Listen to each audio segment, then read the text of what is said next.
अमेरिकी सदर Donald Trump ने कहा है कि तवील और बार बार होने वाले सफरी मुज़ाकरात अब अमली नहीं रहे, इसलिए आइंदा अहम बातचीत टेलीफोन के जरिए की जाएगी। जबकि उन्होंने ईरान के साथ किसी भी मुमकिन मुआहदे को इस शर्त से मशरूत किया कि तेहरान जौहरी हथियारों से मुकम्मल दस्तबरदारी इख्तियार करे।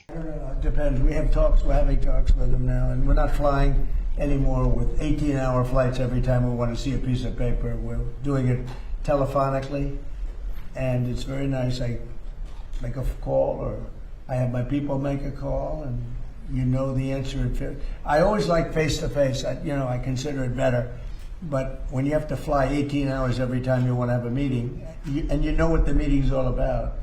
व्हाइट हाउस में नासा के आर्टेमिस 2 मिशन के खिलाबाजों से मुलाकात के दौरान गुफ्तगू करते हुए उन्होंने दावा किया कि ईरान को अस्करी तौर पर शिकस्त दी जा चुकी है और इसे हथियार डालना होंगे, जबकि अमेरिकी बहरी नाकाबंदी उस वक्त तक बरकरार रहेगी जब तक जौहरी मुआहदा नहीं हो जाता।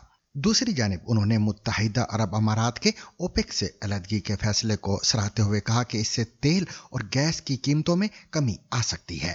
सदर डोनाल्ड ट्रंप ने social media platform truth social पर आबनाए हुर्मुज का एक नक्शा भी शाया किया है और इसे नए नाम आबनाए ट्रंप से मंसूब किया है। इससे कबल भी ट्रंप अपनी एक तकरीर के दौरान आबनाए ट्रंप की इस्तिलाह इस्तेमाल कर चुके हैं। उस मौके पर उन्होंने हंसते हुए कहा था कि मीडिया इब्तिदा में इसे शायद गैर इरादी गलती समझे, लेकिन सब जानते हैं कि वो कभी कभार ही कोई गलती करते हैं।